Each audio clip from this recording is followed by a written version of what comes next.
Basically, the theory is that if we can project light rays in front of the back of the eye, then we could theoretically control the myopia progression. So then the problem becomes, how do we develop a spectacle lens that brings the light rays in front of the back of the eye, so it's creating peripheral defocus, while still maintaining natural vision and not closing in our peripheral field of view?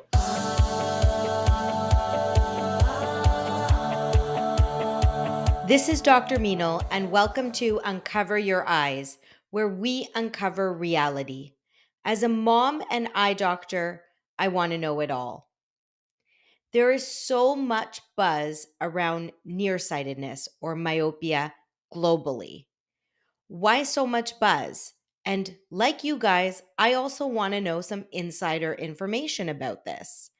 So today I have with us a very special guest who is the Professional Affairs Manager for HOYA Vision Canada, one of the biggest lens companies globally. I have Kim Kochendorfer. She is a licensed optician who is passionate about managing myopia in children and knows all the insider details on the original myopia control lens, Miyosmart. Welcome, Kim. Thank you so much for being on today. Thanks, Meenal. I'm happy to be here. So, tell me, I know you work with HOYA. So, why would such a, enormous lens company, global lens company, care, to venture into myopia control? So, myopia has been rapidly increasing in the population. We have seen the rates of myopia steadily increase year over year. And we recognize that it's a global health concern. And so it's important to HOYA to constantly be innovating and providing people the best quality of life through vision care. And so myopia management really felt like a good place for us to focus. The peripheral defocus theory, which is what Miyosmart is based in, was something that had been proven to be a viable way to treat myopia. And so HOYA started to research ways to put that into a spectacle lens from early on. So, you guys are, the trailblazers, I want to say, in myopia control. Myosmart was the first lens, for myopia control. So, what did that involve? Like, what did those early stages involve? Like, was it somebody pen and paper trying to figure this out? Like, what does it involve? Yeah, so we developed Myosmart in partnership with the Hong Kong Polytechnic University. And it, like I said, it was based in that peripheral defocus theory. So basically, the theory is that if we can project light rays in front of the back of the eye, then we could theoretically control the myopia progression. So then the problem becomes, how do we develop a spectacle lens that brings the light rays in front of the back of the eye, so it's creating peripheral defocus, while still maintaining natural vision and not closing in our peripheral field of view? And so the scientists that were working on this theory, trying to develop ways to create peripheral defocus, make it easy to get used to, and keep the effectiveness of the treatment. One of the engineers was actually riding a bus one day, and he looked through one of those window posters, the ones that have all the little holes in them, Yeah. and had this light bulb eureka moment where he went, "Oh, okay, this could be a way that we could create simultaneous focus and defocus while still maintaining the natural ability and good peripheral vision." And so he went back to the drawing board and tried to create a lens design where we can make that happen. And that was the birth of the DIMS technology, which is in Myosmart. So DIMS stands for Defocus Incorporated Multiple Segments.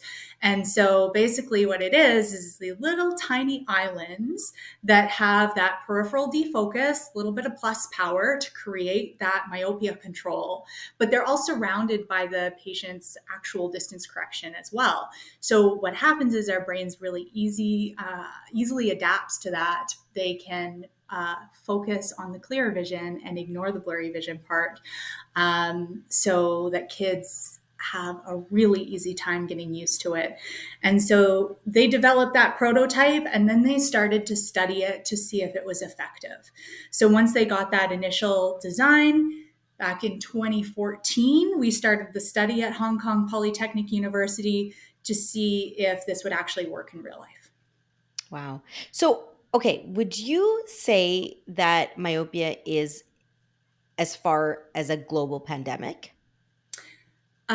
Yeah, absolutely. We're trending right now to have about 50% of the population myopic by 2050. We even saw significant increases since COVID. Of course, we're spending more time indoors.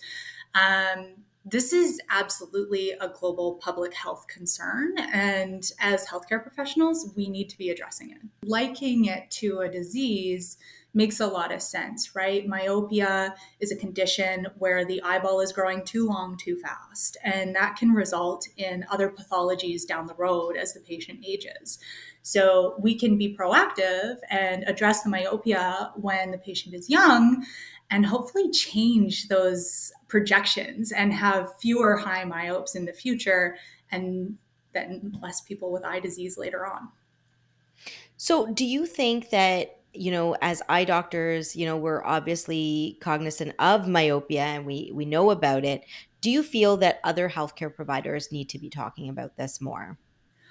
Yeah, I think that there's a lot that we can do in the healthcare field to raise awareness, right? A lot of people just think that myopia is requiring eyeglasses, right? Needing a correction, no big deal. You can get glasses, you can get contacts, you can get LASIK later when you grow up. But it is a lot of people, even healthcare professionals, don't always realize that it does impact eye health. And it's something that we should be treating like a disease rather than just putting a band-aid on it by correcting the vision.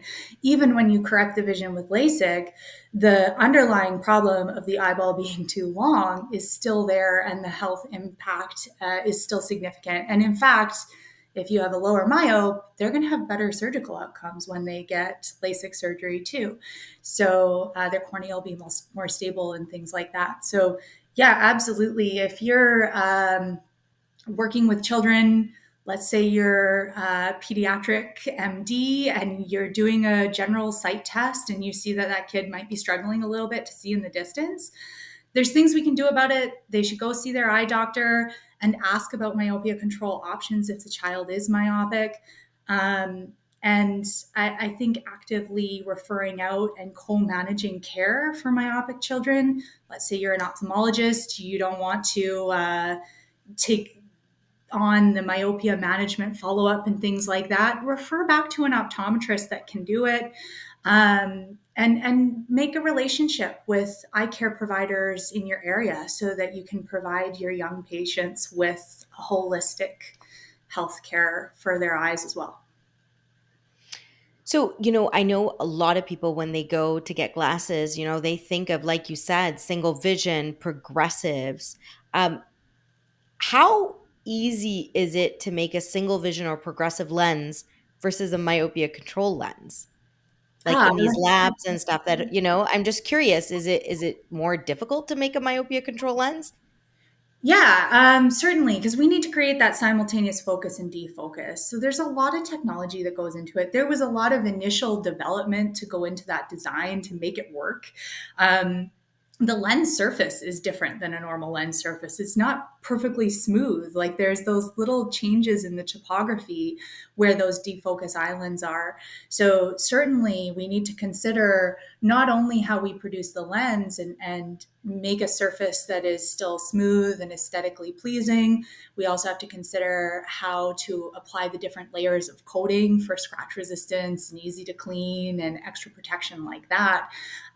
So absolutely, not only is there more research and development that goes into it ahead of time to develop the design and to prove its effectiveness in treatment, then we have to think about the practical aspect of how do we make this lens work in real life, look good, feel good, and be durable enough for children. So, yeah, definitely more goes into it than a standard single vision lens. So tell me, like, I mean, I like to call the Myosmart lens the OG lens. But, there's a lot of other lenses out there, whether they're tagged with certain names or nameless.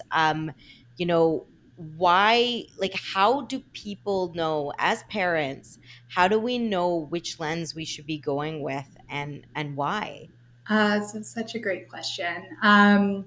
Myopia management, like we said, it's a global myopia is a global pandemic. We're seeing higher rates in children, and as eye care professionals, of course, we all want to be able to help our young, vulnerable population, and so there's more and more products and treatments hitting the market all the time, and we see like big lens suppliers creating treatments, contact lenses, spectacle lenses, all kinds of different options that way. And then we do have like some of those second string kind of knockoff type products hitting the market as well. And so then the question becomes, are you getting a product that we actually know is going to work, right? And so that's where you want to really be savvy and look for clinical evidence, because anybody can say, hey, this is branded as a myopia management product, but if they don't have the science to show you that, yes, this is truly an effective mode of treatment, you should proceed with caution, right? Investing in myopia management for your child, it does carry a significant commitment in terms of time and cost.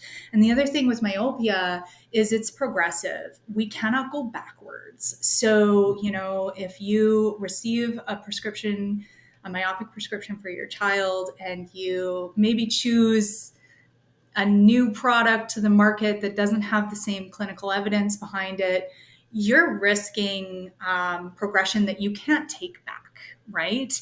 So even if you switch treatment modalities and go to something that does have a long history of clinical efficacy behind it, you will not be able to get back that progression that they had when you were experimenting with something that's maybe newer or less expensive and that kind of thing, right? So we're talking about children's futures here. We want to make sure that the claims attached to a product are legitimate. So my recommendation is to look for published clinical studies. Look for treatment that has proven long term efficacy. With myopia, we often see the first year of clinical evidence coming in really strong. We see significant slowdown in progression in year one, but it's not linear. So then the next year we might see less, we might see a little bit more. It goes back and forth. So you want to have, the recommendation is to have at least 3 years of clinical evidence to allow for any washout and variation that happens over the years. And then you're also going to want to look for different things being tested. So with Miyosmart, we actually have 8 years of data available, 6 years that are published. And we've gone further to test like what happens if you discontinue treatment? Is there a rebound effect? We've proven with Miyosmart lenses that there is no rebound. We have proven that we see sustained efficacy over 6 years. We also looked at other clinical scenarios. If you have a child who is a faster progressor, ECPs often consider combining in other treatments like atropine, which is a pharmaceutical treatment for myopia management. Miyosmart's been already tested with atropine in combination so that you can have confidence in making that recommendation that it will improve the efficacy. So we've answered clinical questions like that. We've looked at different age groups. We've looked at different ethnicities in different areas around the globe. So there's over 50 publications actually right now on Miyosmart lenses available. And all of these contribute to a large body of credible evidence. And I would encourage parents and healthcare professionals alike to take a little bit of time. You can do a lot of research on the internet. Look for studies that are directly associated with the product you're investigating and ask yourself, is this a marketing claim or is this a scientific claim? And go with evidence that you feel is trustworthy. You mentioned the ethnicities. Can you touch on the demographics that were, studied in these studies? Yeah, for sure. So the original study that we started in Hong Kong, obviously, that's on the Chinese population, started in 2014. Those children are now up to the age of 21. So we've been following them since they were aged 8 to 13 at the beginning, and now we're followed them until some of them are already 21 years old. So we see that wide age range in that 8-year study. We've also looked at children in Italy and in the UK. So we see more of a variety of different backgrounds in those studies. And we see pretty consistent results, right? People are people, no matter where you are in the world, and we have seen that Miyosmart proves to perform similarly in different areas and different age groups. So, a company like Hoya, what do they have to invest to do all these, studies? Like, I'm assuming it's a lot more studies than a progressive or single vision lens or just a regular lens, Absolutely. or a coating. So, what kind of investment is this like? So with a myopia control treatment, it's really we're looking at the investment more like a medical treatment than just a spectacle lens utility kind of thing, right? So there's a lot more time and energy that goes into the clinical research. Um, Obviously, much more in terms of looking at how this actually performs in a treatment setting, having those randomized, controlled, masked trials. Um, we're looking at 10 years now of research. But not only that, we're investing in other healthcare providers around the world doing further research, right? So, if somebody wants to investigate Miyosmart in their population or in combination, we're happy to support that, of course, because we want to continue to see Myosmart's body of evidence grow. And we're confident that the product works really well. So we want to continue to see the results in all different kinds of scenarios. So yeah, it's a much larger undertaking when we're looking at a treatment as opposed to a utility product. So, I know you can only speak to Myosmart. So let's just kind of speak to that lens. But um, how do we know the studies aren't fake, for lack of a better word, or biased? Hoya's conducting these studies, so as a healthcare practitioner, I'm going to think it's all marketing, or as a parent, I'm going to think it's marketing, or everybody's getting a kickback for getting selling the lens. So how do we know that there's no bias in these studies? That's an awesome question. So one of the easiest ways to tell is to find a study that's been published in a scientific journal, right? So we want to look what it means for a study to be published. Of course, is that it's been peer reviewed, and so it's been reviewed by other peers in that area, and they've assessed it whether or not that evidence is credible and accurate. So finding a peer reviewed study is important. But then when you're looking at that peer reviewed study, you also want to look and make sure there's enough people in that study, right? That you have a large enough sample group. If you're familiar with reading research, you would look at the p value, and the lower the p value is, the more statistically significant that study is. So there's certainly ways that you can tell, because I think anybody that's doing research probably has an outcome that they would like to see. There's always that little bit of projected bias, right? So once a study has been peer reviewed, we know that other people have kind of tested that to see if that bias has come through in the data. Another way, especially for parents, if you're looking at some material, let's say you're looking at an ad or you're looking at a pamphlet, there might be a splashy claim on there, and what you'll want to look for is a reference and then the small print and see what that says, right? Because that's often where the true evidence lies. It might say, in our case, we say an average slowdown of 60%. For myopia progression slowdown. And then there'll be a little claim, and then it references back to our peer reviewed published journal that was published in the British Journal of Ophthalmology from our original RCT study. So then you can say, okay, you know what? That's a claim. I can go straight to that study and see that that's accurate. Or there might be a disclaimer attached to that claim, and it might say there's a very specific scenario that this happened in. Ah, okay. And then you might want to question that and look a little bit deeper, maybe go to the actual study and read what the key takeaways were from that result. So just being a little bit savvy and questioning, because anybody can say a claim, right? It's substantiating that claim. We want to look for that substantiation, and we want to look for credible substantiation. Does that answer your question? Absolutely. Yeah. I didn't know that about the disclaimer, so thank you for that. I want to know what, what can our listeners know about Hoya? Like, what's some insider information kind of about the lens that you feel has been kind of disclosed from us, or we haven't been told that you feel you can speak to? Well, I'm really excited to share with you that Miyosmart hit the market in Canada in 2020. And, you mentioned we've been a leader in the space. We were also really proud to launch a photochromic option. So it's a light reactive option that gets dark when children go outside. So 2-in-1, clear and sun.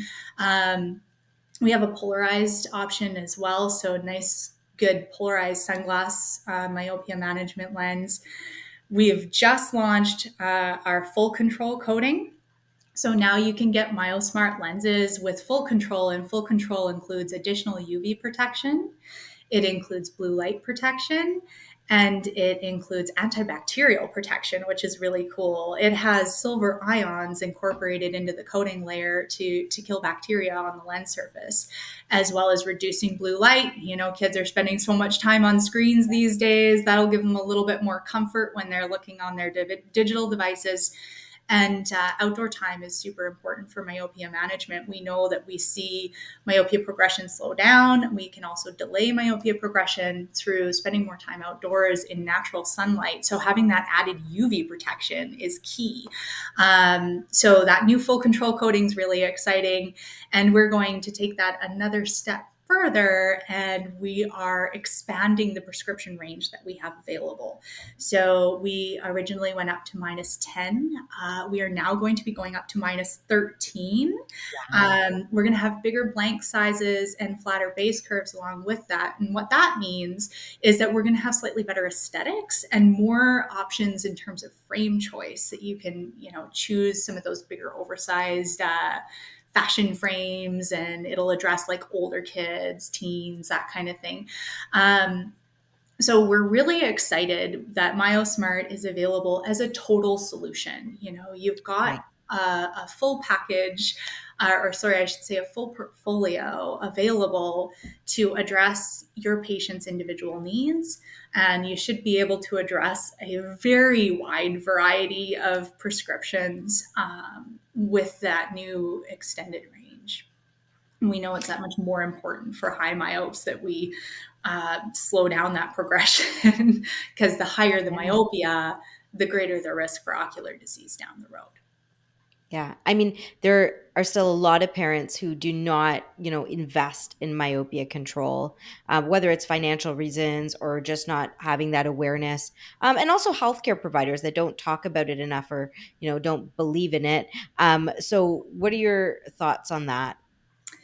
Well, I'm glad you asked. I'm very passionate about this. I'm a high myope myself. I'm about a -6, and so personally, it's near and dear to my heart that we could do anything we can for the children of today to reduce their myopia.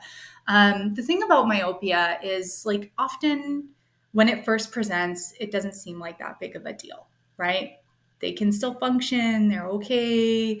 Yeah, sure, they need glasses, but when they're a low myope, they can take their glasses off and they can move around and go swimming or whatever. But as that myopia increases, we really see the quality of life impact.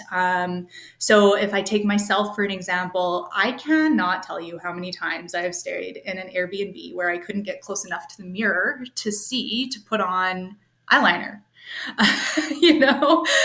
It's like little things like that. When you're a high myope and you can't see this far away from your face, how vulnerable you are. You're reliant on glasses or contact lenses, and how difficult simple day to day things are. Right. So when we're looking at why we're investing in myopia management from a young age, we're really looking at impacting the child's overall quality of life. If they could end up being a -1 or a -2 versus a -6, they're going to have a way easier time. Their glasses, if they're getting glasses or contact lenses, aren't going to cost as much. They're not going to need to update their prescription as often if they're in myopia management. They're not going to need to spend extra on high index lenses and an eyewear wardrobe. As they get older, if they want to get LASIK, they're going to have better clinical outcomes if they have corrective surgery. And beyond that, of course, and I'll use another personal example. My grandmother, my Oma, as she aged, she developed macular degeneration, and it took a long time. She didn't really start to feel the impacts till she was in her 80s, but when it did happen, it severely impacted her quality of life. She was a woman who loved to read. She loved to do crosswords and she loved to watch TV, but she was also hard of hearing, so she had to read the subtitles on the TV. And once her macular degeneration got to that certain point where she couldn't read, she couldn't watch TV, she couldn't do her crossword puzzles anymore, and her cognition went downhill fast. And it was really sad to see. And so when we're investing in myopia management, we're investing in our child's quality of life now and all the way into their old age. And so I think it's well worth it. Maybe a Absolutely. little bit of pain now. It costs a little bit more. You have to go for a few more appointments. But long term, you're going to see a financial benefit and you're going to see quality of life benefit. Absolutely. I mean, I'm with you because I do get a lot of parents when I practice who say the same thing that, it's expensive or, it's hard for them. But like you said, the prescription's changing less year on year. So, I mean, that one investment, that 1 year kind of lasts a few years, which is great. But for me, Kim, I'm a -10. I did have LASIK, but I'm still prone to all the pathologies that a -10 would be despite LASIK. But prior to having LASIK, it really affected my self-esteem. So, I want to add that because I do have a couple of patients in particular who I know of who also feel like it's affecting their self-esteem. And, I Mhm. feel for those kids and we have put them in myopia control lenses. But self-esteem is a big thing. When you have those thick lenses, some of them, you can't really, your parents can't afford then the sunglass version of it. Then you get the transitions and sometimes you're kind of bullied. I was bullied with transitions because they weren't cool back then. So when I had these heavy lenses, thick lenses, so even though we opted for the highest index, so I think for me it was a big self-esteem kind of a factor. And now my daughter is starting to become myopic, so she is a proud user of a myopia control lens, Miyosmart. Because for me it hit home, right? Yeah, It's that what happened to me or how I became myopic. If we have these therapies available, why would I not offer it to my child? And there's no risks, and that's the biggest thing. So thank you for exactly. that. Yeah, it's like, look at it like an investment like braces, right? Very similar. Big investment now. long-term huge impact, especially in terms of self-esteem. And I was spoiled because I was raised by an optician, so I always had fantastic glasses. But it really does. Having those thicker lenses, they minimize your face behind them, so your eyes look smaller. Your glasses are heavier. You're more limited in frame choices. Yeah. It impacts so much. And why wouldn't you invest in your child's future and well-being? Absolutely. Thank you so much, Kim. I thank you. I thank Hoya for kind of coming out with this lens and investing so much and making such a, groundbreaking lens that I really, again, say it's the OG lens. So, thank you for that. Where can our listeners, we have a lot of parents, healthcare providers who want to know where they can, get this lens. Where is it available? So if you go to hoyavision.ca, you can access our ECP locator there. So you can find a eye care provider that has Hoya lenses, and actually you can filter it for Miyosmart certified eye care provider. So you can search for somebody who has done the education to dispense Miyosmart lenses in your area. And you can also find a lot of great information on our website. If you go to our myopia simulator, you can see what it looks like to be a myope at different levels. You can look at -6 like me, and you can look at -10. And you can read more about the clinical evidence there too. You can see all the different publications and studies that have been done on Miyosmart. So I highly encourage you to go to the HOYA Vision Canada website and find a local ECP. Perfect. Thank you so much, Kim, for your time today. Thank you, Meenal. Thank you, listeners and viewers, for tuning in. If you want to catch more episodes of Uncover Your Eyes, make sure to follow or subscribe on your favorite podcast platform and on YouTube. To learn more about me, follow me on Instagram at dr.meenal Agarwal. Until next time, keep those eyes uncovered.